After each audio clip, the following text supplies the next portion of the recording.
We'll just wait a second for our media people to join us.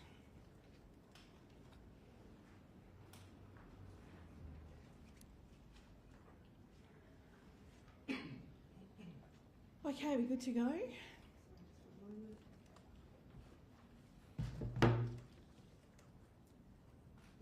Okay, thanks everybody for coming along. I'm here in my capacity as acting for Minister Dawson, and I'd like to provide you with an update on Severe Tropical Cyclone Ilsa, which crossed the coast near Pardue, 150 k's north of Port Hedland at about midnight at a Category 5 system. I want to make the point this is still a live cyclone and danger still exists for those communities in its path. I've briefed the Premier this morning. It's the first Category 5 system to make landfall in WA since 2009, and it's brought very destructive winds and heavy rain to an area between De Grey and Pardue Roadhouse. Fortunately, major population centres like Port Hedland and Bidjadanga were spared the worst of the cyclone, and I've been told that early assessments in those areas show damage is fairly minimal. Now that's a huge relief for those people living and working in that area. However, as you have seen this morning, Pardue Roadhouse copped the full impact of the cyclone, and the owners have confirmed significant damage to their premises. It would have been for them a terrifying night and a distressing sight this morning. It's also important, as I've said, to note this situation is still developing. Ilsa is continuing to move eastward now as a Category 2. There are several remote communities and mining operations which are yet to be impacted. On behalf of the Premier and the State Government, I do want to thank Commissioner Clem, the Department of Fire and Emergency Services, volunteers and staff, and all of the other agencies, the community groups, businesses and industry who have been working around the clock to keep communities prepared and informed right up until the cyclone reached Pilbara and the Kimberley coast. I've been briefed as the Acting Minister every morning this week, and included in that was attending the State Emergency Coordination Group on Wednesday, where all of the relevant agencies across all jurisdictions reported on their plans. I need to say I was singularly impressed by the degree of professionalism and cooperation that I saw exhibited at that meeting, where everybody reported on the extent of their planning and preparation. In the lead up to Ilsa, DFES significantly increased their resources into the northwest to keep communities safe, providing more than 100 extra personnel and additional aircraft and equipment. I also want to thank the Pilbara and communities for the outstanding work that they did preparing for this event, including sandbagging and tying down loose items such as outdoor furniture and trampolines, which can be destructive and dangerous when there is this level of wind. Your actions ensured that lives were not put at further risk. As we get a clearer picture of the extent of the damage, including any yet to occur as the cyclone continues, the State Government will work with local communities, with local government and industries in the region to determine what support is needed for the recovery journey. It's still early days, and as I said, this is a live event. To all of the communities in the Pilbara and the Kimberley, please take care of yourselves, your family members, and stay safe. The impact of Severe Tropical Cyclone Ilsa is not over yet. I'm now going to hand over to Todd Smith from the Bureau of Meteorology, and then we'll hear from the Commissioner. And I can come back and answer any questions after that if you'd like. Thanks, folks.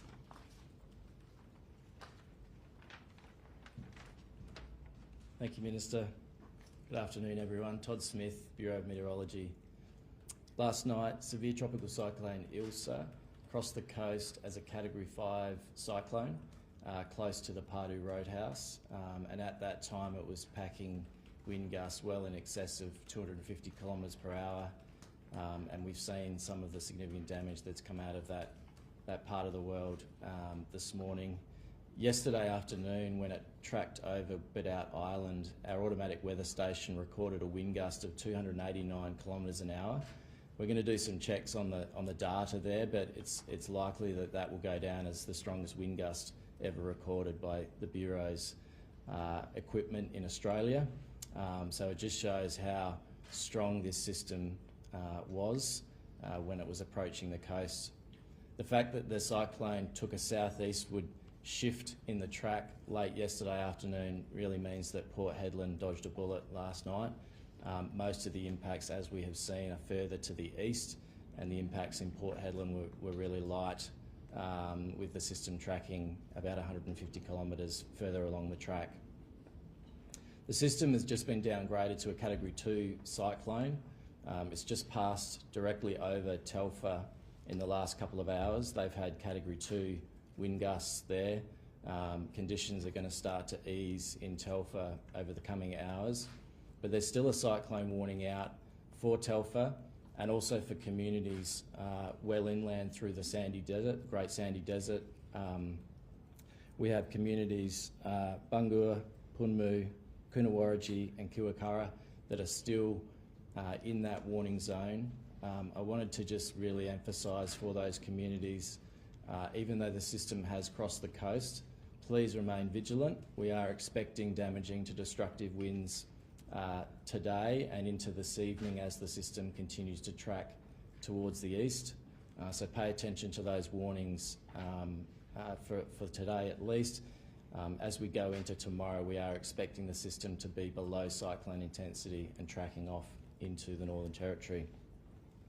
Lastly, we've had a fair bit of heavy rain in the De Grey River catchment. We've had of the order of 150 to 200 millimetres of rain fall in that catchment. Many of the streams are rising rapidly in response to that, so road conditions out there are not going to be good. As that water makes its way down through the catchment, we are expecting minor flooding at Coolinar Pool at the Great Northern Highway, and so a flood warning remains current for the De Grey River, and the flood warning also extends into the Sandy Desert where the system is going to track during today. So just to recap, a very significant system crossed the coast last night, Category 5 near Pardue Roadhouse, some significant damage there. The system has been downgraded to a Category 2 and is tracking quite rapidly towards the east, but communities, inland communities of the Pilbara need to pay attention to the warnings that will continue throughout today, as we could still see damaging winds and heavy rain as the system slowly weakens. I'll hand over to the Commissioner now. Thanks, Todd. As you've heard, the tropical cyclone's been downgraded to a Category system and will continue a Category 2 system and will continue to move inland to the southeast over the course of today and then off into the Northern Territory later today and into tomorrow. Port Hedland is no longer on a red alert. We had crews out at 4 a.m. this morning. Once the danger had passed there, we were able to lift that red alert not long after that. The red alert currently still stretches between Willale Downs and De Grey and then out to the east. And as you've heard already, the danger is certainly not over yet for those communities that are east of Telfer. We're currently conducting assessments from the air and by land, and we've got a helicopter working its way up from Port Hedland up through the Great Northern Highway to Pardue Roadhouse and further north. We're also having crews coming down from the north from Broome, and they've been to Bidjadanga this morning, and we're happy to report there has been no structural damage of significance at Bidjadanga. Urban search and rescue teams will work on the ground once the aerial reconnaissance is done to make safe any damage that may be in some of these communities.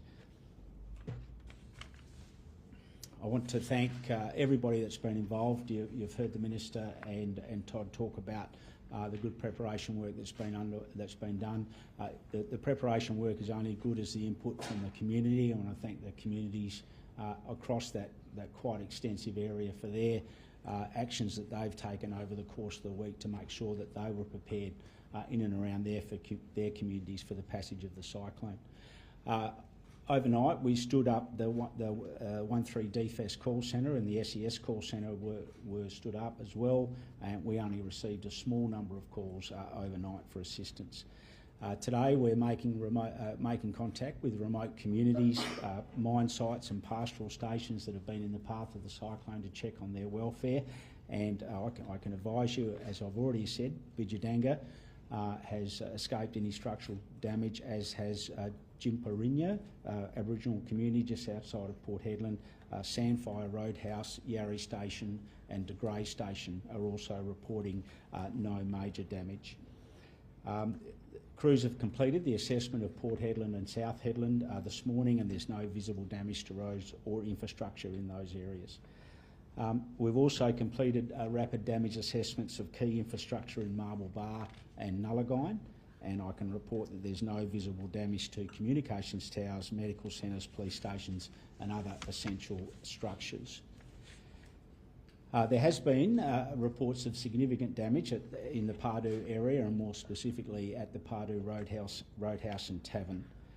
The damage has been reported by the owners as being extensive, and that's been widely reported in the media this morning. We appreciate the efforts that have gone into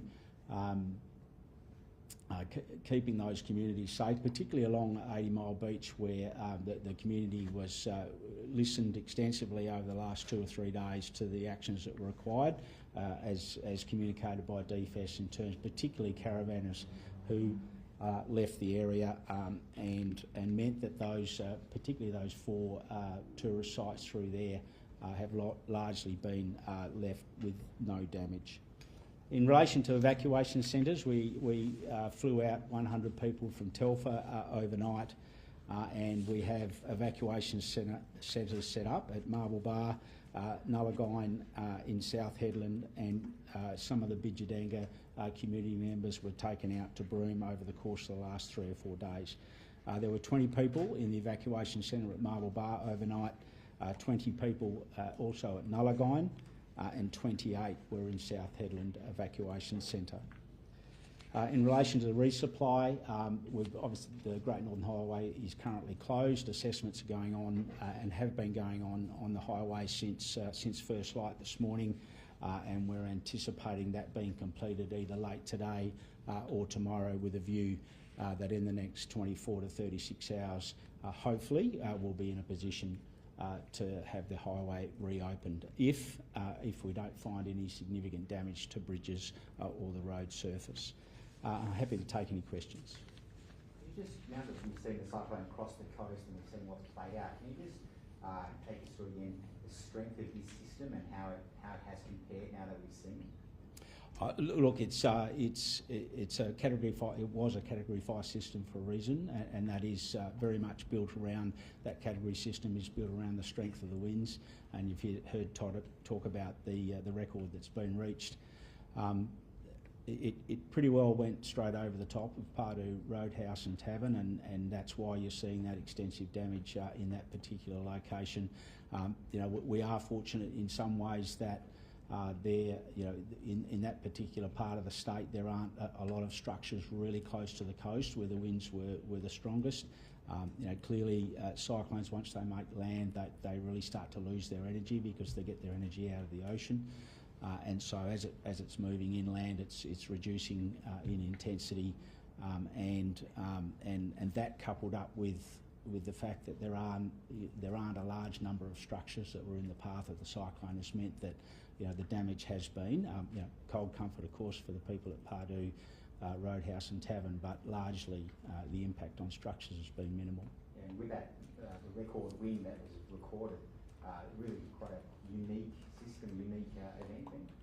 Yeah, look, it is. It'd be fair to say I was quite concerned last night that the cyclone was going to continue its track down to Port Hedland. It certainly looked like it was going to head immediately due south and impact Hedland, and it was only in the last 3 or 4 hours that it made that turn off to the east, which was forecast. So credit to the Bureau of Met for doing that.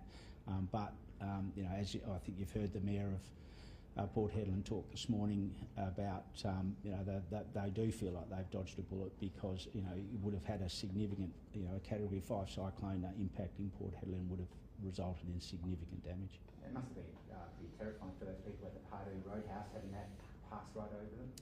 Yeah, look, they've obviously got their reasons as to why they decided to stay there. I believe that they were the owners rather than the manager of the facility, and I think we can probably understand the connection that they would have to the facility. So, but they've clearly been through an ordeal, and we've got crews out there now who'll obviously help them through that and whatever clean-up needs to be done. Do you have a total number of properties that have been damaged so far, or are you still counting? No, it's probably a little bit early in the piece for us, and of course we're still dealing with the eastern track of the cyclone. So while I appreciate there is there's a real focus on getting that damage assessment from the media, but for us it is very much about dealing with the still very live operational nature of the cyclone and its passage. But obviously behind that we've got the urban search and rescue and volunteer SES people on the ground starting that rapid damage assessment process. Had the cyclone hit Port Hedland, what situation do you think we would have been in? Look, I think during Cyclone Veronica a number of years ago, we, that was in and around Port Hedland. It certainly wasn't at Category 5, but there was concern at that time about some of the housing stock in Port Hedland and South Hedland. There's obviously some codes that buildings have got to be built to in the northwest of Western Australia, and I'm certainly not saying that those homes haven't been built to code, but with the age of structures comes maintenance issues and one thing or another. So I know a lot of work was done after Cyclone Veronica to do some audits and assessments of that to make sure that if something was built to code 20 years ago that it's still relevant today. Look, it's a major centre, a very important centre for the state, and we want it to be as safe as it could possibly be. Some of those inland communities that you were talking about, are they rated to cyclone intensity, the structures and buildings around there? Yeah, so the way that the code works is that the further away you get from the coast, the less the code has to be, because as we've seen with the passage of the cyclone, the most intense winds were at the coast, and as soon as that cyclone hits the land, it starts to reduce in intensity. So the buildings further inland are built to a lesser code, and then I couldn't give you the exact distance, but sort of once you get significantly inland, you're into a normal building code arrangement. So you haven't heard of any reports of damage or anything like that in those further inland? No. So I spoke about Nullagine and Marble Bar rapid damage assessments. So we've had crews on the ground there already, and there's really positive reports coming back in terms of I guess an absence of damage. Todd mentioned that we're anticipating some localised flooding. How long is it going to be before we get a better picture of what's... Yeah, look, I think that's going to play out over the next 2 or 3 days, and that's one of the considerations we need to make with the road in conjunction with main roads, because the rainfall that's falling inland now as a result of the cyclone will find its way out to the coast at some point. We might see a situation where the waters that are up over the road now will reduce, and then in 24 to 36 hours it might come back up again as that water flushes its way down the river systems. With respect to mining operations, we know that Newcrest has been evacuated. Is there any potential for damage at this stage with the Category 2 and how that may affect productivity? Yeah, look, I think Newcrest will make its own decisions in that regard, but having a Category 2 cyclone go over the top of Telfer and that accommodation, that's just playing out now, of course, and we'll see the effects of that over the next 3 or 4 hours. Any indications of cattle losses or other livestock? No, not at this point. Some of the media reports I've seen are from some of the station owners close to the coast. Obviously, they're going to have some work to do to assess that. We did have some similar problems up in the Kimberley, you may recall, in the Fitzroy Valley with the extensive flooding up there and the challenges that presents. So yeah, we'll certainly provide whatever assistance is needed to those station owners to help them with that. Are there concerns for those remote communities still in the firing line? What sort of instructions are you giving them? Yeah, so a lot of preparation work's gone in there, and largely they have self-evacuated because of the threat that this cyclone has posted. So, you know, the main concern is for around structures and what possible impact we could get there, given we're going to, you know, as forecast, probably going to have a sort of a Category 2 downgrading to a Category 1 going through that particular area. Yeah. And the Great Northern Highway, you were saying, could be reopened in, did you say a couple of days or a day? Yeah, so you know, we'd like to think that you know, the assessment's got to be done, and you sort of don't know what you don't know until we go through that process. Obviously, there's a number of bridges through that area and floodways and the like which will have to be assessed. But you know, the early indications are that and it certainly has been a pretty static message from Main Roads has been, you know, they have anticipated, you know, somewhere in the vicinity of 48 hours in terms of closure post the passage of the cyclone. Must be quite a bit of relief with yourself and staff and everyone involved that, you know, it wasn't worse. Yeah, look, you know, I think if you look at the track when it was over sea over the last 24 hours over the ocean, it was sort of wobbling around a fair bit, and the forecast track certainly had it, you know, ducking off to the left and heading east, and we were all, you know, it was great anticipation around that happening because, you know, it could have gone into Port Hedland, and I guess that was, you know, for me overnight and our crews, that was our major concern, that it would not go off to the left and just continue on into Port Hedland, which you know, I think we'd be dealing with a different situation this morning. That's the Minister question, please.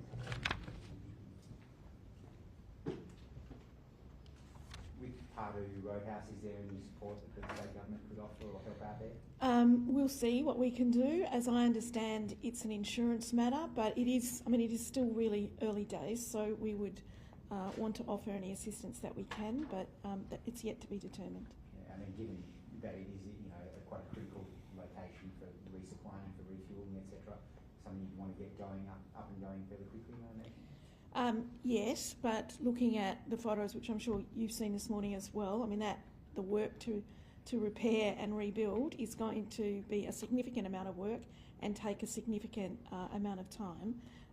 So I guess I reiterate our sympathies for the people the owners, what they, well, I wouldn't even say woke up to, because I doubt they got any sleep, but what they saw once a sunrise happened would have been devastating to them.